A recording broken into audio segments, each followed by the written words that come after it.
2 और 3, मतलब n is equal to 1, n is equal to 2, n is equal to 3। तो इसमें नंबर ऑफ सेल कितने हो जाएंगे? 3। मेरा कहने का मतलब ये s, ये 2 और ये हो गया 3, है ना।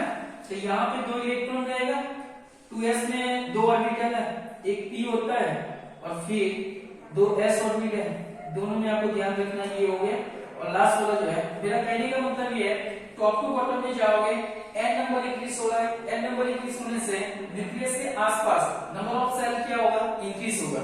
आप देख सकते हो ये बोरॉन का सिस्टम है और ये एल्यूमिनियम है, तो टॉप टू बॉटम में नंबर ऑफ सेल बढ़ने से नॉर्मली एटॉमिक साइज क्या होगी? इंक्रीज होगी। चलो क्लियर हो गया। तो टॉप टू बॉटम में मैंने एक पैटर्न लिखा है ना, टॉप टू बॉटम में चलोगे, एटॉमिक नंबर इंक्रीज हो रहा है, एटॉमिक नंबर इंक्रीज होने के साथ साथ प्रिंसिपल क्वांटम नंबर n का वैल्यू इंक्रीज होगा। प्रिंसिपल क्वांटम नंबर n का देखो यहाँ पे 2 है, 2 में से 3 बनेगा, आगे 4 हो जाएगा, आगे 5 होगा, आगे 6 होगा, है ना। तो जैसे जैसे प्रिंसिपल क्वांटम नंबर इंक्रीज मतलब स्मॉल n का वैल्यू इंक्रीज होने से सेल बढ़ते हैं और सेल बढ़ने से एटम का साइज क्या होगा? इंक्रीज हो जाएगा। चलो इतना क्लियर है। तो ये हमने जो बात बताई है वो ये रहेगा। चलो क्लियर है बेटा। एटॉमिक साइज में कोई कंफ्यूजन नहीं है, ओके। चलो ये मैं निकाल देता हूं।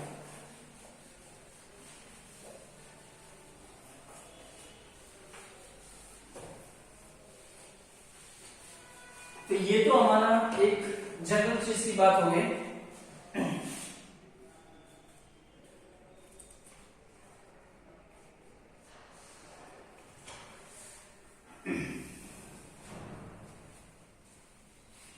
अच्छा, आपको ये तो समझ में आ गया कि टॉप टू बॉटम में नॉर्मली हम जो बता रहे हैं कि एटॉमिक साइज की हम बात पूरी कर लेंगे कि top to bottom atomic size increase हो रहा है। अभी समझो कि आप इस तरफ जा रहे हो ना, तो वहां पे एटॉमिक साइज नॉर्मली क्या होगा? डिक्रीज होगा। अभी लेफ्ट टू राइट में एटॉमिक साइज डिक्रीज हो रहा है सर, यहाँ पर भी एटॉमिक नंबर इंक्रीज हो रहा है। तो इसके पीछे कुछ रीजन होते हैं, है ना। अभी रीजन में देखो बेटा क्या होगा, मैं आपको बोरॉन और कार्बन दोनों को कंसीडर करके एक चीज एक्सप्लेन कर रहा हूं।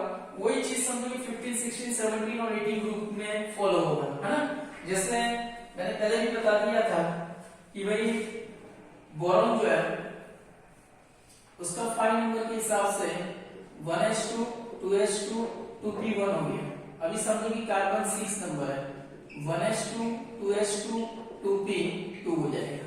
देखो बेटा हम नॉर्मली एक चीज समझते हैं कि जैसे बोरॉन है तो उसका electronic configuration 1s2 2s2 2p1 मतलब 2 2 4 5 का हिसाब हो गया। जैसे कार्बन की हो जा रहा है मतलब बोरॉन टू कार्बन की तरफ मूव हो रहा है, तो एटॉमिक नंबर 5 का कितना होगा? 6, मतलब एक नंबर बढ़ा।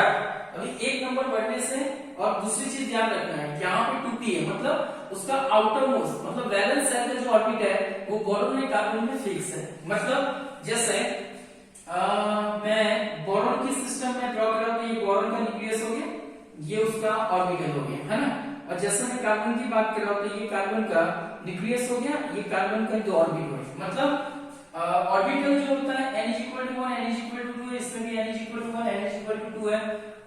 बट चीजें ये समझना बेटा कि बोरॉन जो है बेटा, तो बोरॉन का एटॉमिक नंबर कितना है? 5।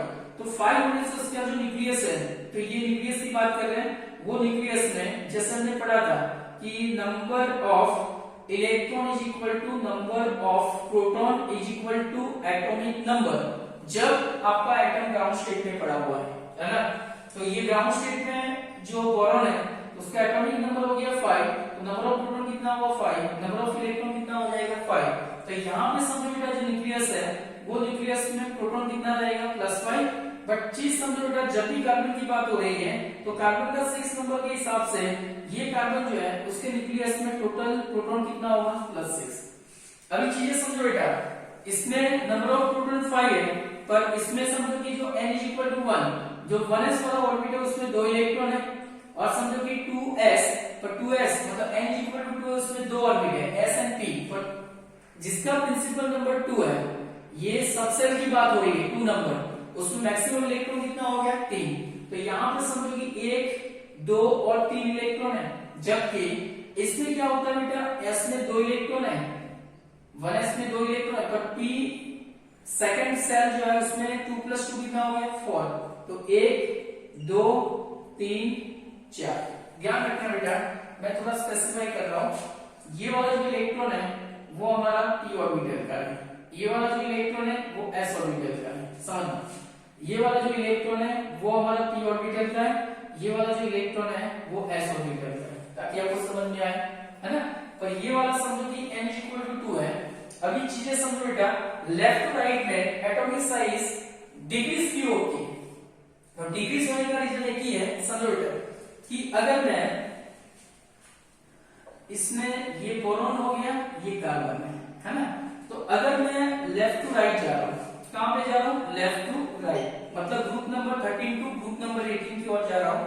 एटॉमिक साइज तो बढ़ता है, पर समझो एटॉमिक साइज बढ़ने के साथ साथ क्या होगा कि ये 5 नंबर एटॉमिक नंबर है, इसका 6 है, तो मैं यहां पे लिख रहा हूं atomic number increase in conjugative form, मतलब +5 का +6 हुआ, +6 का +7 होगा, +7 का +8 होगा।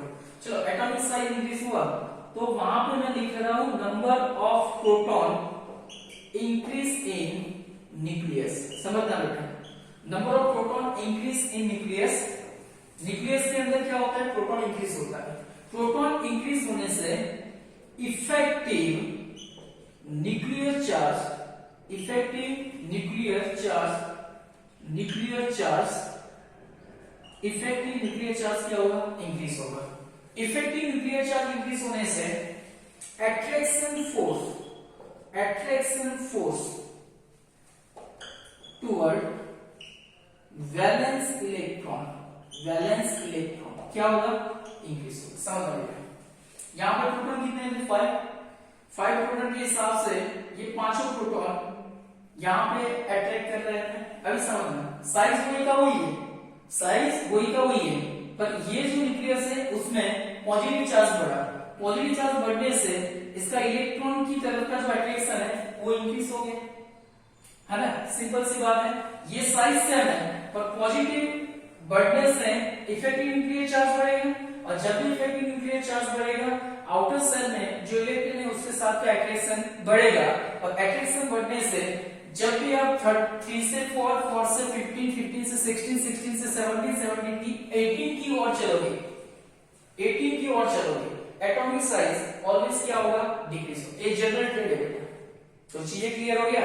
टॉप टू बॉटम में एटॉमिक साइज क्यों इंक्रीज होता है, क्योंकि नंबर ऑफ सेल इंक्रीज होता है, और नंबर ऑफ सेल इंक्रीज होने से उसका साइज टॉप टू बॉटम में इंक्रीज होगा। और लेफ्ट टू राइट में चलोगे, 13 से 14, 14 से 18 की ग्रुप चलोगे, तो वहां पे एटॉमिक साइज डिक्रीज होता है। डिक्रीज होने का रीजन मैंने बता दिया कि जैसे लेफ्ट टू राइट में चलोगे, एटॉमिक नंबर के साथ साथ नंबर ऑफ प्रोटॉन जो होते हैं वो इंक्रीज होगा। नंबर ऑफ प्रोटॉन इंक्रीज होने से इफेक्टिव न्यूक्लियर चार्ज इंक्रीज होगा, और इफेक्टिव न्यूक्लियर चार्ज जो होता है directly proportional to attraction force. जितना ये चार्ज बढ़ेगा, आउटर सेल में जो इलेक्ट्रॉन है उसके साथ का अट्रैक्शन बढ़ जाएगा, और अट्रैक्शन बढ़ने से उसका साइज छोटा हो जाएगा। तो लेफ्ट टू राइट में एटॉमिक साइज जो होता है बेटा, फिर कोई भी रेडियस हो, चाहे आयनिक हो चाहे कोवलेंट हो, जो भी रेडियस हो, तो लेफ्ट टू राइट में जनरल ट्रेंड ये बता रहा है एटॉमिक साइज डिक्रीज होगा, टॉप टू बॉटम में एटॉमिक साइज इंक्रीज होगा। दोनों का रीजन मैंने बता दिया, क्लियर है बेटा। तो ये साइज का हिसाब हो गया। जो जनरल चीज में हम चलेंगे, तो जनरल ट्रेंड एटॉमिक साइज का ये बता रहा है कि टॉप टू बॉटम में एटॉमिक साइज इंक्रीज होगा, और लेफ्ट टू राइट में एटॉमिक साइज डिक्रीज होगा। फिर हमको एक छोटी सी बात बतानी है जो सबको पता ही है, नंबर 2 पे इलेक्ट्रोनेगेटिविटी। वापिस बेटा मैं बता देता हूं, आप थोड़ा डेफिनेशन कंफर्म कर लेना। इलेक्ट्रोनेगेटिविटी का मतलब क्या होता है, आपको राइट करना हो तो राइट कर लो। द एबिलिटी इज, या तो the ability to attract electron, the ability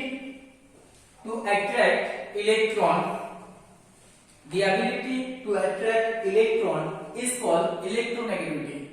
अभी बेटा आपको समझ में आ गया होगा कि जैसे एबिलिटी की बात हो रही है बेटा, तो एबिलिटी में क्या होगा, जैसे बेटा ये ग्रुप नंबर 13 है, 13 से 14 की ओर चलोगे, 14 से 15 की ओर चलोगे, 15 से 18, बराबर है। तो 13 से आपका मान लो कि 70 नंबर ग्रुप है। अभी आप 12th में आ गए, इतना तो पता होगा कि 70 नंबर ग्रुप जो होता है जिसमें फ्लोरीन क्लोरीन ब्रोमीन आयोडीन जो है उसका इलेक्ट्रोनेगेटिविटी कैसी है, सबसे ज्यादा।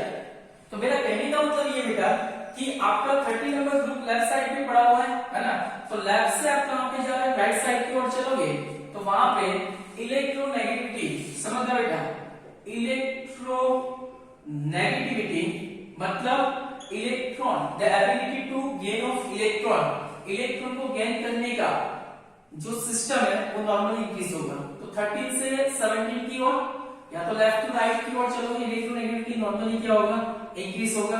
और एक चीज समझो बेटा, मैं एक नॉर्मल चीज बताता हूं कि जिसके आउटर ऑफ सेल में 7 इलेक्ट्रॉन है तो उसको एक इलेक्ट्रॉन की नीड होती है। तो वो जनरली क्या होगा, उसको स्टेबल बनाने के लिए उसको एक इलेक्ट्रॉन की नीड होती है, तो वो स्पीड से इलेक्ट्रॉन गेन करके वो स्टेबल बनेगा। पर मान लो बेटा जैसे ये ऑक्सीजन उसका एटॉमिक नंबर 8 है, 8 के हिसाब से 26 हुआ, इसके आउटर मोस्ट में 6 इलेक्ट्रॉन है, तो इसको समझो कि स्टेबल होने के लिए 2 इलेक्ट्रॉन की नीड होती है। तो इसकी ability as compare to fluorine, मतलब फ्लोरीन का एटॉमिक नंबर कितना हो गया बेटा, फ्लोरीन का एटॉमिक नंबर कितना हुआ 9, और 9 के हिसाब से वो 27 फॉलो करता है, तो इसके आउटर मोस्ट सेल में 7 है, तो उसको एक ही इलेक्ट्रॉन की नीड है। तो ये एक इलेक्ट्रॉन स्पीड से गेन करके फटाफट क्या हो जाएगा, स्टेबल हो जाएगा, है ना। और जबकि ऑक्सीजन जो होता है वो 16 नंबर ग्रुप है, समझना बेटा, ये कौन से ग्रुप में चल रहा है, 17 नंबर। तो 16 से 17 की ओर चलो, 17 नंबर ग्रुप का इलेक्ट्रोनेगेटिविटी ज्यादा है क्योंकि इसको एक ही इलेक्ट्रॉन गेन करना है, जबकि इसको 2 इलेक्ट्रॉन की नीड होती है, और 2 इलेक्ट्रॉन गेन करने के लिए इसको थोड़ा एनर्जी भी ज्यादा चाहिए, मतलब स्पीड से गेन तो करेगा, पर एज कंपेयर टू फ्लोरीन इसका गेनिंग पावर जो है वो थोड़ा कम रहेगा। तो लेफ्ट टू राइट में चलोगे, इलेक्ट्रोनेगेटिविटी क्या रहेगा बेटा, नॉर्मली इंक्रीज होगा, और उसका ऑपोजिट चीज कहां पे चलेगा, टॉप टू बॉटम में। ध्यान रखना बेटा, ये हमने लेफ्ट टू राइट का हिसाब कर लिया, बट सी वही केस के अंदर अगर मैं टॉप टू बॉटम जा रहा हूं, मतलब पर्टिकुलर ग्रुप की बात हो गई, जैसे boron to thallium, carbon to lead, nitrogen to bismuth, oxygen to polonium, fluorine to 80 और हीलियम नियॉन से रेमन की ओर चलोगे, तो टॉप टू बॉटम में बेटा इलेक्ट्रोनेगेटिव, ध्यान रखना है, इलेक्ट्रोनेगेटिविटी नॉर्मली क्या होगा, डिक्रीज होगा। लेफ्ट टू राइट में इंक्रीज होगा, पर्टिकुलर ग्रुप में टॉप टू बॉटम में चलोगे, इलेक्ट्रोनेगेटिविटी क्या होगा, डिक्रीज होगा। अभी इतनी चीज को लेके आप एक तीसरा जो पॉइंट है नेक्स्ट, जिसको हम बोलेंगे मेटालिक कैरेक्टर। क्या बोलोगे, मेटालिक कैरेक्टर। तो ये इलेक्ट्रोनेगेटिविटी हो गया बेटा, ध्यान रखना, लेफ्ट टू राइट में इलेक्ट्रोनेगेटिविटी इंक्रीज होगा, टॉप टू बॉटम में क्या होगा, डिक्रीज हो जाएगा। अभी 3 नंबर पे हम थोड़ी बात करेंगे मेटालिक नेचर। बस बेटा, तो मेटालिक नेचर में क्या होगा, जो हाईली इलेक्ट्रोनेगेटिव है उसमें मेटालिक कैरेक्टर कैसे रहेगी, कम, तो टॉप टू बॉटम में मेटालिक कैरेक्टर क्या होंगे, इंक्रीज, बराबर है। तो इसमें 2 चीज हो जाएगा, अगर मैं कोई पर्टिकुलर ग्रुप में चल रहा हूं और पर्टिकुलर ग्रुप के अंदर हमको टॉप टू बॉटम का व्यवहार लेना पड़ता है, तो टॉप टू बॉटम में हम ये लिखेंगे कि भाई इलेक्ट्रो नेगेटिविटी नॉर्मली क्या होगा, डिक्रीज होगा। इलेक्ट्रोनेगेटिविटी डिक्रीज हो रहा है तो साथ में मेटालिक नेचर या तो मेटालिक कैरेक्टर नॉर्मली क्या होगा, इंक्रीज होगा। जब टॉप टू बॉटम में मेटालिक कैरेक्टर इंक्रीज हो रहा है तो साथ में नॉन मेटल कैरेक्टर नॉर्मली क्या होगा, डिक्रीज हो जाएगा। मतलब बोरॉन थैलियम की कंसीडरेशन हो रही है तो थैलियम हाईली मेटालिक नेचर है, वैसे ये भी मेटालिक कैरेक्टर, ये भी मेटालिक कैरेक्टर, ये भी मेटालिक कैरेक्टर और ये भी मेटालिक कैरेक्टर। मेरा कहने का मतलब है टॉप टू बॉटम में मेटालिक कैरेक्टर इंक्रीज होगा, और मैं बात कर रहा हूं ग्रुप नंबर 13 से 18 की ओर चलोगे, 13 से 18 की ओर चलोगे, तो जब टॉप टू बॉटम में मेटालिक कैरेक्टर इंक्रीज हो रहा है ना, तो इस तरफ क्या हो जाएगा, मेटालिक नेचर 13 से 18 की ग्रुप चलोगे तो डिक्रीज होगा, तो वहां पे नॉन मेटल कैरेक्टर क्या होगा बेटा, इंक्रीज होगा। तो 13 की कंपेयर में मैं 16 नंबर ग्रुप कर रहा हूं, तो 13 हाईली मेटालिक नेचर है, 16 हाईली नॉन मेटल कैरेक्टर ओबे कर रहा है।